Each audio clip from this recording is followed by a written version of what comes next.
Good morning friends, कैसे हैं आप सब। आई होप आप सब बहुत अच्छे होंगे और एकदम मज़े में होंगे। और फ्रेंड्स अभी बज रहे हैं सुबह के 7 और बस झाड़ू वगैरह लगा कर आती जा रही हूँ मैं। बीच में इसकी रोने की आवाज़ आ रही थी तो फिर मैंने इसको थपकी दी है। जैसे नींद में जाग जाता है तो थपकी दे दो थोड़ा सा हल्का सा तो फिर सो जाता है।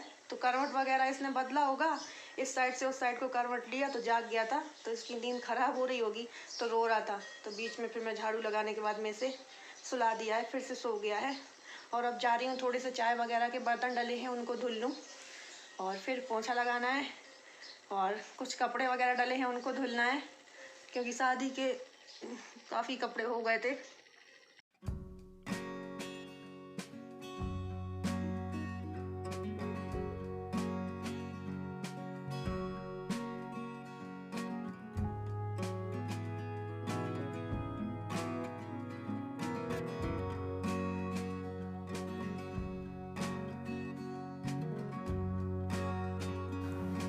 और रेनू दीदी आज जा रही हैं अपने ससुराल क्योंकि वहाँ पे भैंस वगैरह है, तो बोल रही थी काफ़ी दिक्कत हो रही है। जिया जी तो तभी चले गए थे जिस दिन बारात लौट कर आई थी, दुल्हन आई थी घर, उसी दिन चले गए थे।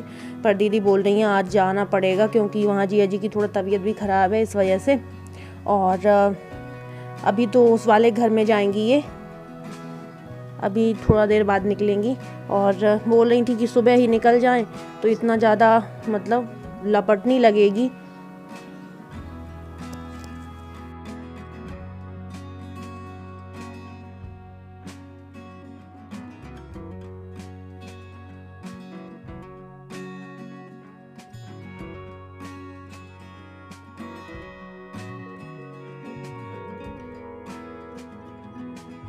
और सब रिश्तेदार नातेदार तो उसी दिन चले गए थे जिस दिन दुल्हन आई थी, उसके अगले दिन यानी कि 4 तारीख को, 3 तारीख को दुल्हन आई थी, 4 को सब रिश्तेदार चले गए थे। जैसे कि बुआ और बुआ जी की बेटी, दामाद, जितने लोग भी थे सब लोग चले गए थे। बस रेनू दीदी और गोलो दीदी रह गई थी। तो रेनू दीदी भी आज जा रही हैं और गोलो दीदी भी बोल रही हैं कि मैं भी जाऊँगी, आज शाम तक मुश्किल ही रोक पाऊँगी, मैं आज ही चली जाऊँगी क्योंकि 2-3 बच्चे ही दीदी के साथ में आए हैं, बाकी के 2 छोटे छोटे बच्चे वहाँ घर में परेशान हो रहे हैं और ऊपर से भैंस भी है और घर का खाना पीना बनाने में काफ़ी बच्चों के लिए तो काम हो जाता है। इस वजह से बोल रही थी कि काफ़ी दिक्कत हो रही है, मैं भी शाम तक मुश्किल रुकूंगी, मुझे भी आज ही निकलना है। तो बस धीरे धीरे करके पूरा घर खाली होता जा रहा है और मेहमानों से जब घर भर जाता है तो बहुत अच्छा लगता है। जब सब लोग चले जाते हैं तो बहुत सूना सूना लगता है। अभी तक दीदी के बच्चे वगैरह सब थे और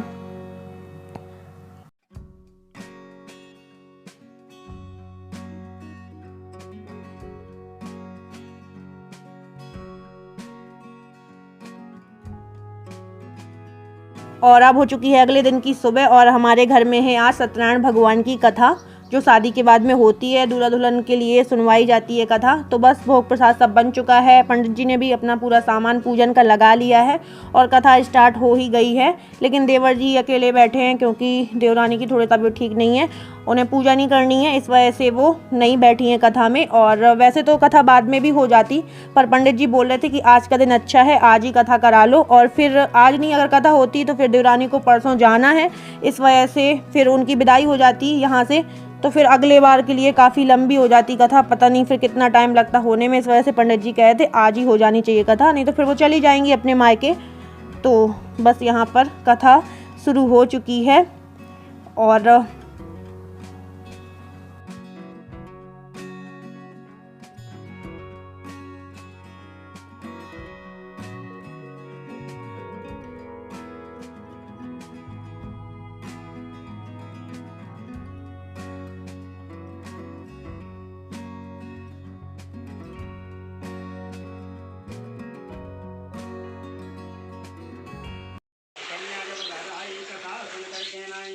कहने लगी कि हे माता, कहने लगी भगवान की कथा बोली वो आज तक नहीं कही है, ये बहुत बड़ा अपराध किया है। उसी समय भगवान विष्णु की कृपा से या माता के सहित कन्या ने भगवान की कहा कि प्रसाद त्यागने का। उसी समय यह माता से कहा कि हे मैया, हरि भगवान की कथा करोगे तो संसार में कल्याण प्राप्त नहीं होगा। हे राजन, भगवान विष्णु कहने लगे हैं कि देखो उधर में कन्या ने कहा कि विष्णु की कथा बनी है तो लीलावती भगवान की कथा करने को लगी। थोड़े से समय में भगवान की कृपा से दुख प्राप्त हो जाए। और मैंने पंडित जी को जो छोटी सी बरोसी है हवन करने वाली मिट्टी की वो दी थी। वो बोल रहे हैं नहीं ये सही नहीं है, इसमें अच्छे से करते नहीं बनेगा। फिर उन्होंने ज़मीन में मिट्टी बिछाई है, फिर उसमें हल्का सा पानी डाला है, उसके बाद में उसमें लकड़ियाँ ऊपर से डाली हैं और जला हुआ जो उपला था कंडा वो मिला दिया है। कह रहे हैं इसमें अच्छे से करते बनेगा, ये है सही हवन का तरीका। तो अलग अलग अपनी अपनी रीत है।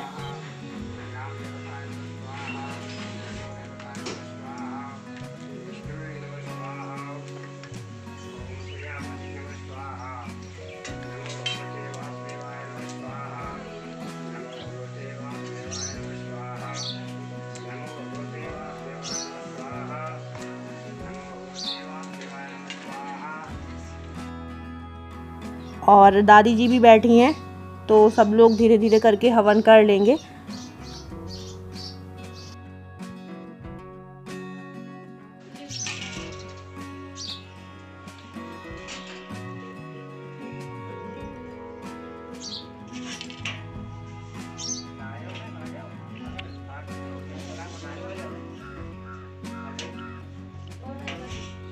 और कथा तो हो चुकी है, अब हो चुका है आरती होने का टाइम। तो बस अब आरती होगी। और यहाँ पर पंडित जी पापा को कलावा बांध रहे थे हाथ में।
और आरती तो हो गई है, अब आ गई है बारी सत्यनारायण भगवान का भोग लगाने का। तो यहाँ पर भोग लगाया जा रहा है।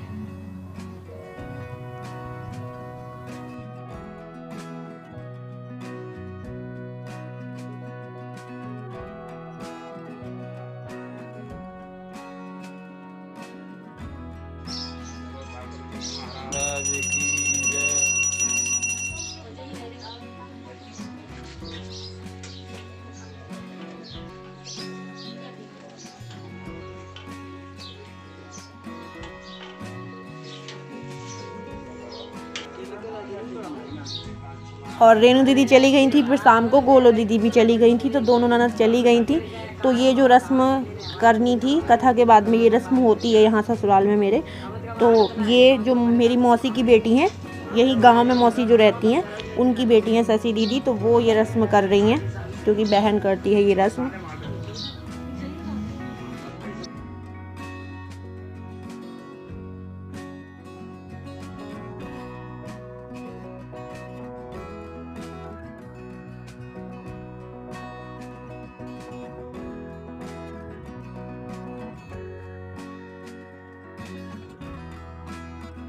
और यहाँ पर पंडित जी और देवर जी ये सारा सामान जो पूजा का है वो सब रख रहे हैं।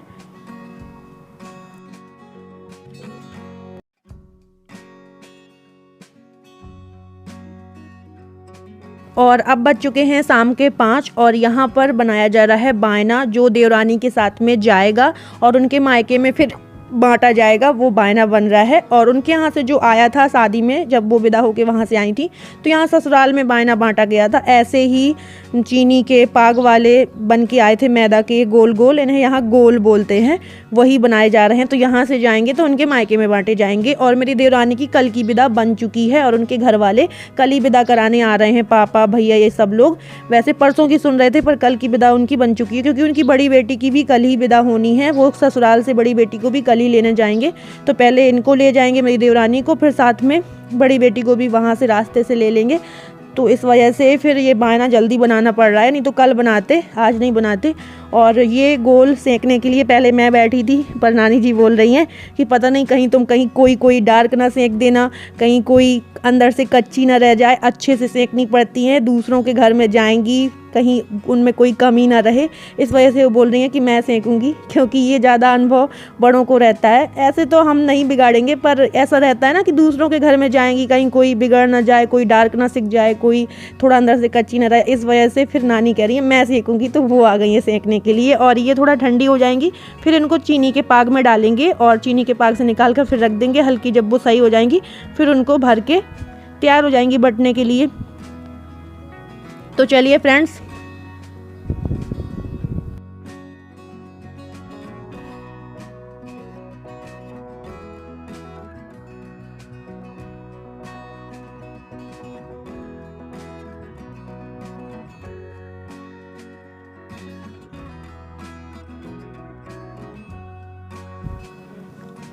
और यहाँ पर ये बुआ जी बनाती जा रही हैं और इसमें ना लकड़ी से छेद करते जा रहे हैं, ताकि जो चीनी के पाग में डालेंगे ना चीनी की चाशनी में, तो पूरे में चाशनी अच्छे से हो जाए। इस वजह से इनमें लकड़ी से ऐसे ऐसे कर दिया है होल टाइप का। तो चलिए फ्रेंड्स, आज का ब्लॉग यहीं पर करते हैं एंड। मिलते हैं आपको अगले नेक्स्ट ब्लॉग के साथ में। और अगर आज का ब्लॉग पसंद आया हो तो लाइक कर दीजिएगा, जो न्यू हो वो सब्सक्राइब कर लें। Bye bye, love you all, take care.